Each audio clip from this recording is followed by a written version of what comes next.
Hello ladies and gentlemen, welcome to Gaming Weekly Update. This is Kieran. And this is Miah. And welcome to yet another episode of Weekly Update. This is episode 2.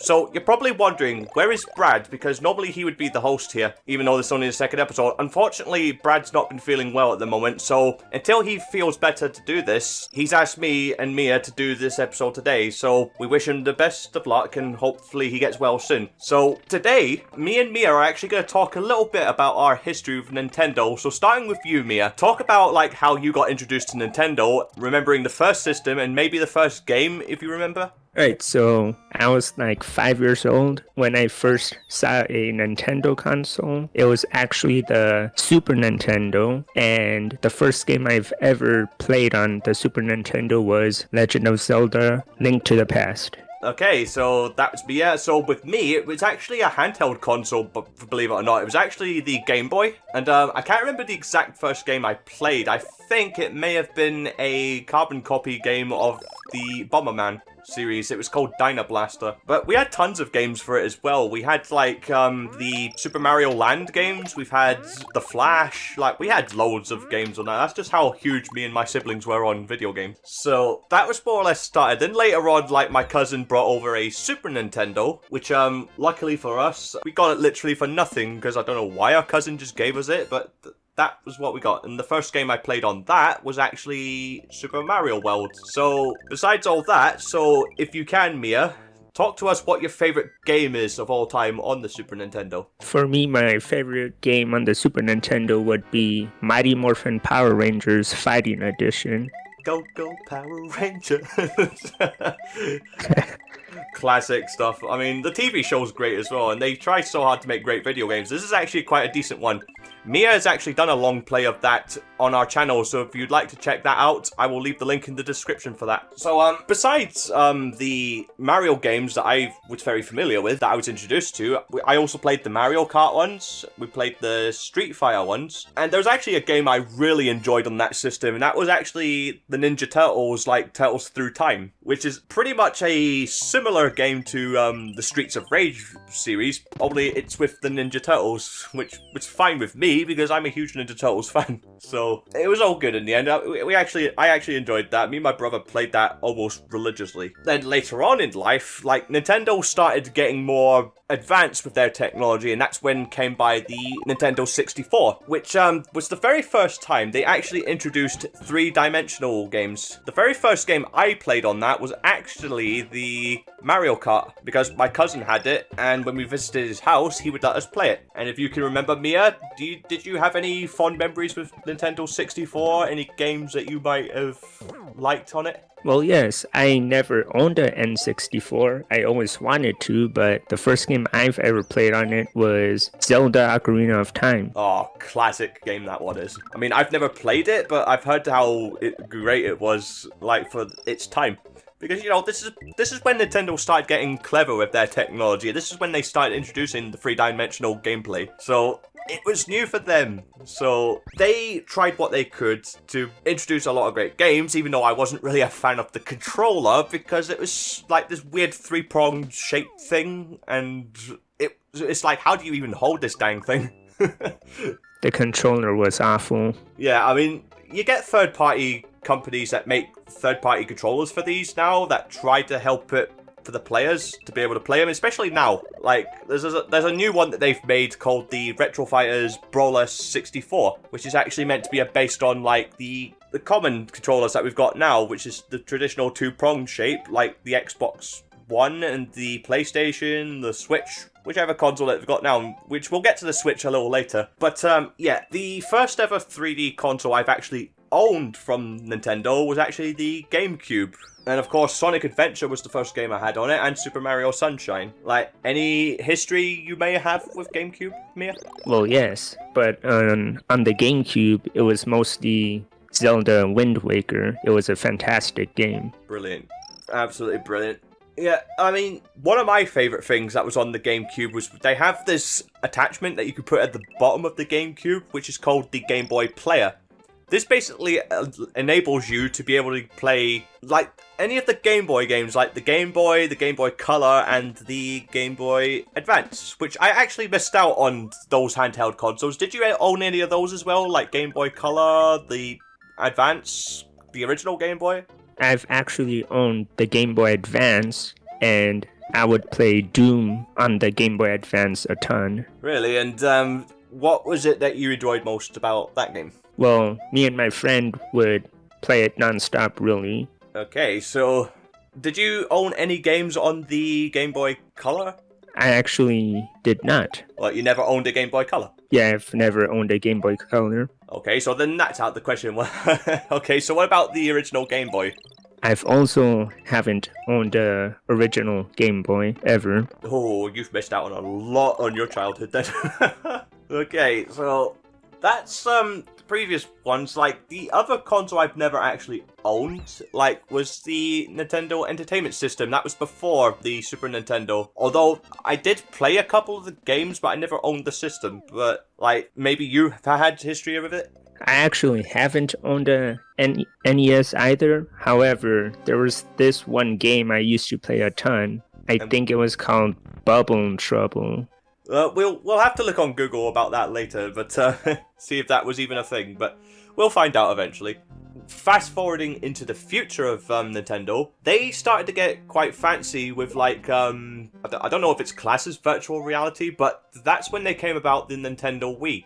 That was when you used the remote as like your controller, so it's like a motion sensor style thing where you point it at the TV like it's a remote, but you can actually select the screen as if it's like a television, but you've got a sensor that you can point at the icons and then select it when you can, which actually introduced a very unique way of playing games, if I do say so myself. Yeah, I agree. On the Nintendo Wii, I would play Wii Sports all the time, and it was cool because you can actually swing the hands, and it felt like you were actually playing the real sports. Oh, goodness, yes. And especially, like, games in golf. I was like, I mean, it weighs differently, but, I mean, it's just the motion that you can move with it. Like, makes you feel like you're actually swinging the golf club to actually whack the ball. It just gives you that realistic vibe. Like, as if you were playing, like, golf, as if you were... Whatever sports they actually had on that system. But golf was the main one that I normally played on that one. But there are other ones that they had. I think, although, unfortunately for the Nintendo Wii, like, when they released the Wii U, it didn't really sell that well because there was not a lot of games that people liked on it. Yeah, it wasn't really that popular. Although for the Wii U, the console introduced a game called Super Mario 3D World, which was actually had a unique gameplay because there's a section in there where you have to go upwards, but they introduced something that you can actually interact with the microphone. So say like you stand on a platform that's got a fan on it, they allow you to blow into the microphone as if you were blowing the fan, and it pushes them up, which is very unique for the Wii U's gameplay at the time. Oh yeah, definitely. Like, it was wild to me they could actually do it at the time. I mean, yeah, Wii U was capable of a lot of things, just obviously not enough that it would sell a lot. It was up until they started releasing games like Super Mario Maker was when it started becoming more of a hit, but I wouldn't say so much like it was big enough like to sell it out. I mean, maybe just to sell out what they had left, which then introduced the next system, which was the Nintendo Switch, which is quite a very unique approach to what they've been doing because they wanted to go with a new idea which no other console's done. They wanted to make it so that you've got the best of both worlds, which is you've got a home console that you can connect it to your TV, and you've got a console which you can play by handheld.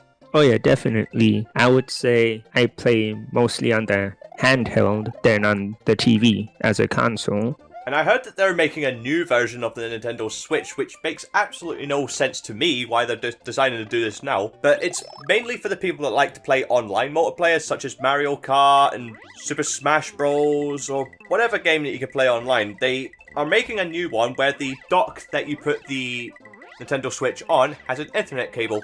Yeah, I've heard of that. I don't think it's gonna sell as well, but we shall see. Yeah, because people have already found a way that you can actually connect it through Ethernet cables, because they found out you can actually connect it with a USB adapter that has an Ethernet port on it.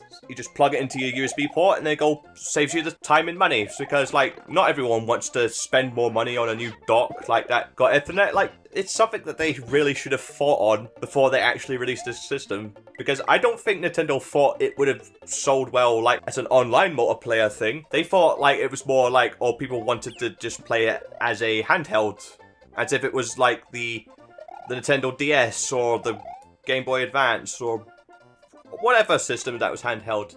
Which I totally missed out on the Nintendo DS, by the way. Which, again, was very unique for a handheld console for its time. It's basically a console. It's got, like, 2 screens. And the top screen is, like, your main one that you game from. And the bottom screen is the one where you interact with, like, menu screens and whatever's on screen at the time. Oh yeah, that was a brilliant little handheld. I used it a ton. And do you remember any games that you might have had on that system? Yes, it was Pokemon Heart Gold and Soul Silver.